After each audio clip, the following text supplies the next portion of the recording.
Y hemos visto algunos casos, algunos puntos de referencia para pues, buscar una conclusión lo más apegada a nuestra realidad. Obviamente, cada estado de la República vive sus propias particularidades, sobre todo en este tema de las placas, en esta tramitología en la que se ha convertido sacar unas placas, renovarlas. Hay estados de la República en los que ya se ha convertido pues en una práctica común esto de ir a otro estado, sacar las placas y regresar y como si nada. Ya hay autoridades que están pretendiendo frenar estas prácticas porque pues hay un verdadero, pues una pérdida de recursos, obviamente. Sin embargo, pues la pregunta es, bueno, ¿dónde queda el aspecto de la seguridad? Al final de cuentas, pues se pretende tener, digamos, una especie de control, una especie de padrón de vehículos que se pueda tener bien registrado, número de placas, años, los propios dueños de los vehículos, pero al final de cuentas, pues vemos que el recurso pues está ahí. Ahora, en medio de estos dos puntos, seguridad y recaudación, está el vacío que hemos estado viendo, que hemos estado registrando, que es pues es la corrupción. Y esto se repite en todos los estados, impresionante. Bueno, quien le sabe al tema, y agradezco que esté por acá y nos pueda también darnos su opinión, es Laura Ballesteros. Ella es secretaria de Desarrollo Urbano Sostenible del Ayuntamiento de Monterrey, bueno, también estuvo en la Secretaría de Movilidad de la Ciudad de México y nos puede ayudar a entender este tema tan importante. Laura, te doy la bienvenida. ¿Cómo estás, secretaria? Muy buenas tardes, bienvenida. Pues este tema, que vaya, el reemplacamiento, la tramitología, pues se puede, digamos, ver entre como en dos aristas. Pues sí, la parte del control vehicular, pero también la parte de la recaudación. Laura, bienvenida, buenas tardes. Muchas gracias, buenas tardes. Y bueno, pues sí, un tema que ha sido muy polémico por años, pero que hoy además a la luz del aumento de muertes viales en la Ciudad de México, pues es fundamental entenderlo. Y yo creo que hay muchos enfoques para poderlo abordar, pero yo creo que primero y el más importante es la falta de coordinación metropolitana. Sí, claro. Precisamente, háblanos precisamente para poderlo extender, porque al final de cuentas, pues la corrupción ahí está en todo México. Pero hay casos, digamos, como muy representativos de este tema sobre las placas, y uno de ellos es la Ciudad de México, Laura, en la que tú estuviste, digamos, involucrada y que nos puedes también detallar. Ahí cómo se vino avanzando, bien comentabas, es un tema que ya tiene mucho tiempo y que me parece que por su cotidianidad de pronto como que pasa de lado, ¿no, Laura? Mira, hay una problemática muy grande con el parque vehicular en la Ciudad de México.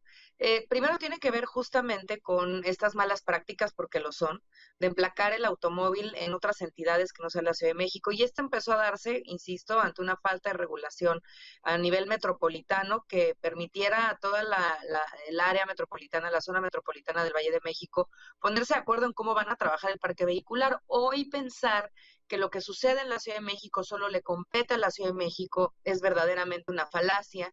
Pues nosotros sabemos que la Ciudad de México tiene 5 millones de habitantes, 5.5 millones de habitantes, sin embargo, la zona metropolitana aborda 8 millones. Si esto lo ampliamos en el número de viajes, a nivel metropolitano son 30 millones de viajes los que se hacen todos los días en la zona metropolitana del Valle de México.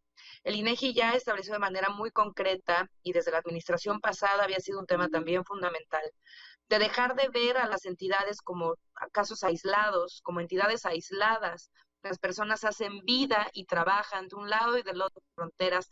Y lo último que les importa es saber si esto es Ciudad de México o el Estado de México y a quién le compete hacer la calle o generar la placa.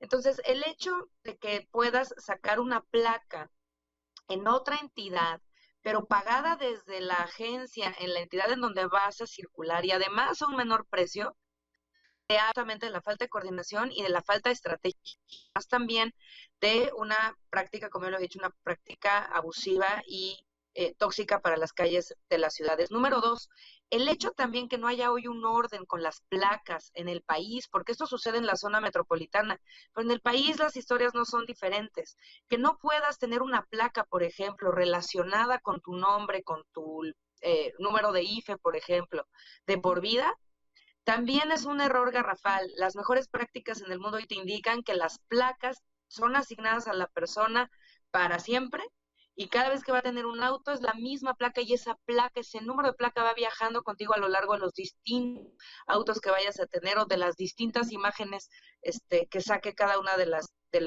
gobiernos en turno. El número va a ser siempre el mismo porque es un número entonces ligado a la persona en donde puedes no solamente asegurarte que todo tenga el mismo costo porque se vuelve en una operación nacional, sino también en que haya también un seguimiento de seguridad a cada uno de a quien se le otorga una placa y que pueda haber un registro de lo que está haciendo ese automóvil y ese dueño para siempre, ¿no? Entonces, nos parece y esto lo hemos hablado con muchos académicos y expertos, hoy precisamente se discute la ley de movilidad y seguridad vial en el Senado para ser aprobada. Es uno de los temas que han estado siempre en la mesa y que sin duda aquí también la federación tiene que entrarle al quite. Oye, entonces entiendo que de pronto la discusión entre los políticos y tomadores de decisiones de pronto se empieza a inclinar más a tratar de cortar una rebanada del pastel de la recaudación y tratar de, pues eso es mío, eso recaudación es mía, esa viene hacia mí, sin ver el pastel completo de, por ejemplo, de un área metropolitana, Laura.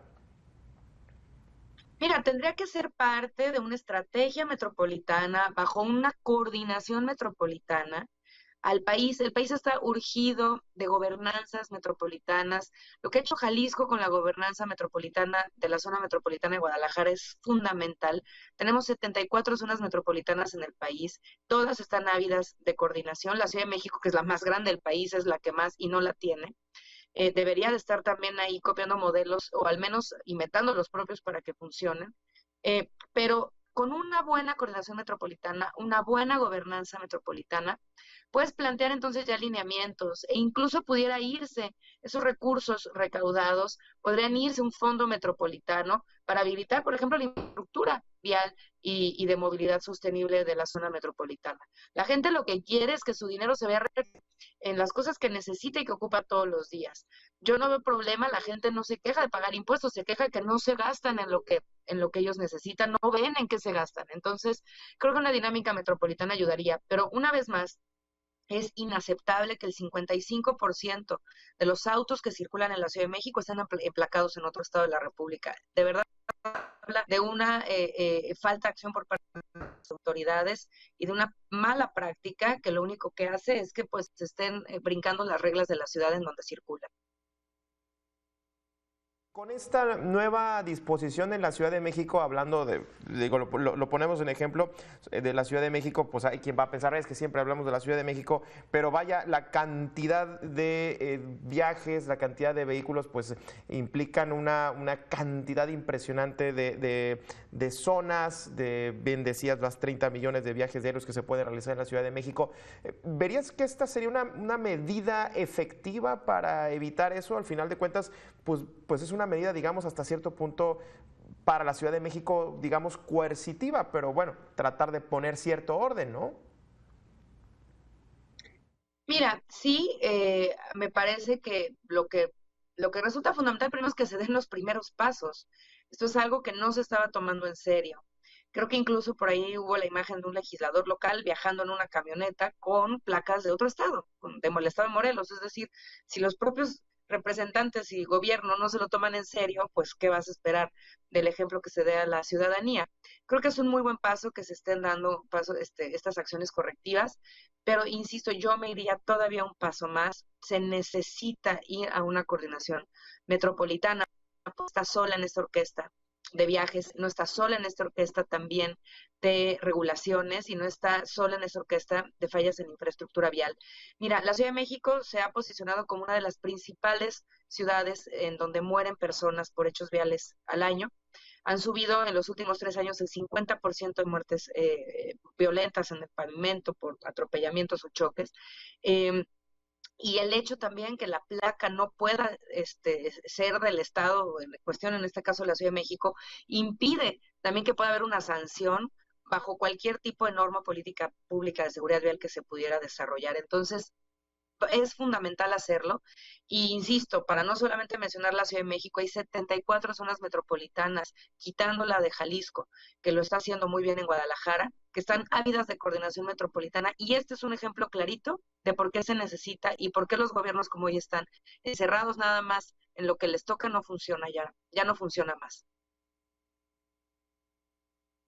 ¿Algún ejemplo de una buena práctica? Y hablabas un poco de Jalisco. Me gustaría que si nos pudieras profundizar ahí exactamente qué se está haciendo bien que, digamos, se pudiera replicar en otras zonas.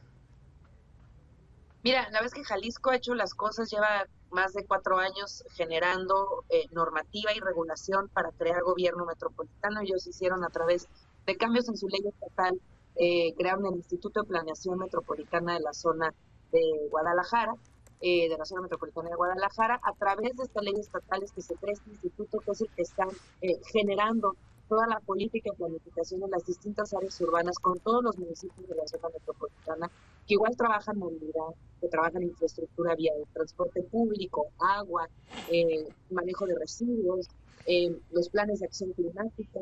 Y esto ha ayudado a articular no solo el presupuesto del Estado, sino también el presupuesto de la Federación en estos proyectos de gran calado, porque tienen un alcance metropolitano, y también los recursos internacionales han logrado enfocar en esta zona gran cantidad de recursos financieros internacionales, de bancos multilaterales y de cooperación internacional para invertir, porque poner de acuerdo a varios municipios no es sencillo. Y bajo esta estructura, y además son proyectos de inversión de gran escala y de largo plazo, bajo esta estructura metropolitana es mucho más fácil hacerlo.